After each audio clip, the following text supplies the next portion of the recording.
Tema: Indonesia, surga freak ekonomi. Ketika logika dibalik dan insentif yang salah menjadi normal.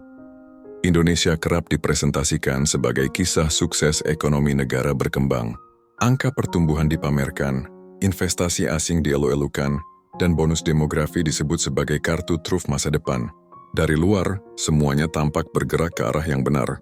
Namun ketika kita menurunkan pandangan dari grafik dan laporan resmi ke kehidupan sehari-hari masyarakat, muncul satu pertanyaan mendasar.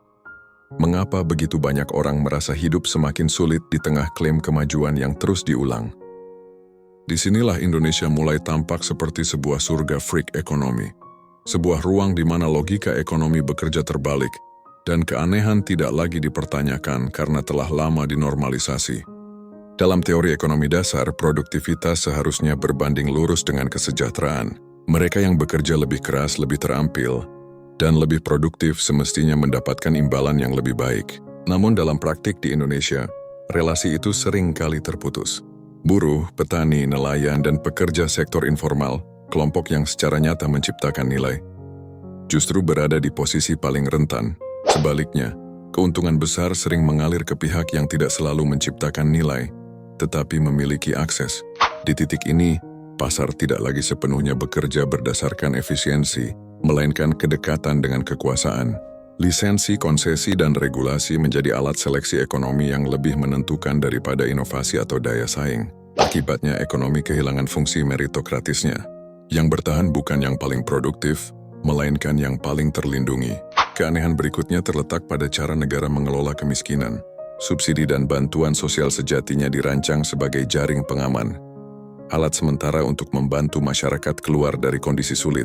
Namun ketika kebijakan ini tidak diiringi dengan penciptaan peluang ekonomi yang sehat, ia berubah menjadi ketergantungan struktural. Kemiskinan tidak benar-benar dihapus tetapi dikelola agar tetap berada di level tertentu.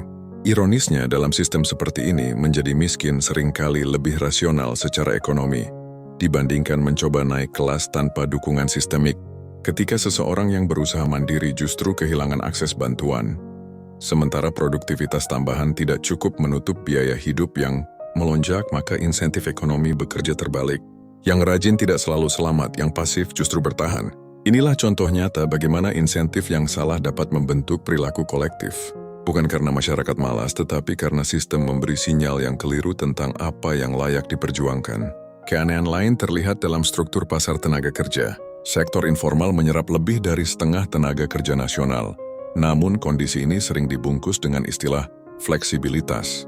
Padahal di balik fleksibilitas itu tersembunyi ketidakpastian ekstrem. Tanpa jaminan kesehatan, tanpa perlindungan pensiun, dan tanpa kepastian pendapatan. Anehnya, kondisi ini tidak dipandang sebagai kegagalan struktural, melainkan sebagai sesuatu yang sudah biasa. Di negara dengan ekonomi yang sehat, ketidakpastian dianggap sebagai masalah yang harus dikurangi. Di Indonesia, ia justru dinormalisasi. Stabilitas menjadi kemewahan yang hanya dimiliki segelintir orang, pegawai formal, pemilik modal, dan mereka yang berada dekat dengan pusat kebijakan. Mayoritas lainnya dipaksa beradaptasi, bukan karena sistem mendukung ketangguhan, tetapi karena tidak ada pilihan lain. Lebih jauh lagi, berbagai kebijakan ekonomi yang tidak efisien sering dibungkus dengan narasi moral dan nasionalisme. Pembatasan persaingan disebut sebagai perlindungan kepentingan nasional. Intervensi pasar yang selektif dianggap sebagai keberpihakan pada rakyat. Namun dalam praktiknya, kebijakan semacam ini kerap melindungi kelompok tertentu, sambil membebani konsumen dan pelaku usaha kecil. Dalam situasi seperti ini, kegagalan sistem jarang diakui sebagai kegagalan kebijakan. Sebaliknya, tanggung jawab dialihkan ke individu. Jika harga mahal, masyarakat diminta berhemat. Jika lapangan kerja sempit, anak muda disuruh lebih kreatif. Jika usaha kecil gulung tikar, itu dianggap risiko bisnis. Sistem nyaris tidak pernah disalahkan. Inilah ciri khas dari freak ekonomi. Ketika ketidakadilan struktural diterjemahkan sebagai kelemahan personal, ketika kritik terhadap kebijakan dianggap sebagai keluhan, bukan sebagai peringatan. Ketimpangan pun tumbuh dengan cara yang unik. Ia tidak selalu terlihat dalam bentuk kemiskinan ekstrim, tetapi dalam jarak psikologis dan sosial yang semakin lebar. Mereka yang berada di atas hidup dalam realitas yang sama sekali berbeda dengan mayoritas penduduk. Akses pendidikan, kesehatan, hukum, dan peluang ekonomi terpisah oleh tembok yang tidak kasat mata, tetapi sangat nyata. Yang lebih mengkhawatirkan, ketimpangan ini tumbuh berdampingan dengan stabilitas angka makro, inflasi terkendali, pertumbuhan positif, defisit terjaga. Namun semua itu menyembunyikan kerapuhan di tingkat mikro, rumah tangga rapuh terhadap guncangan kecil.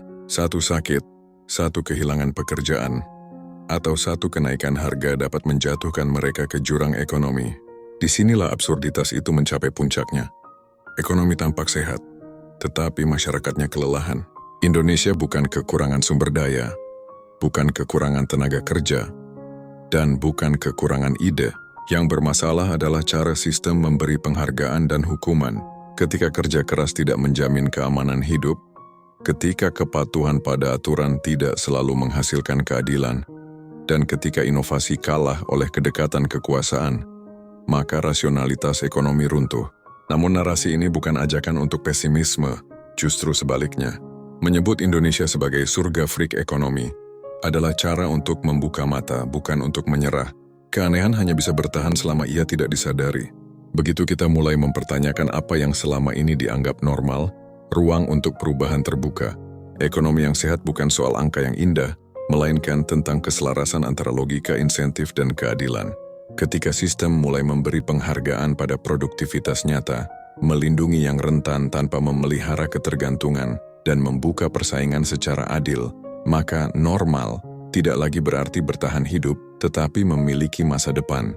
Dan mungkin disitulah Indonesia berhenti menjadi surga bagi keanehan, dan mulai menjadi rumah bagi rasionalitas ekonomi yang manusiawi.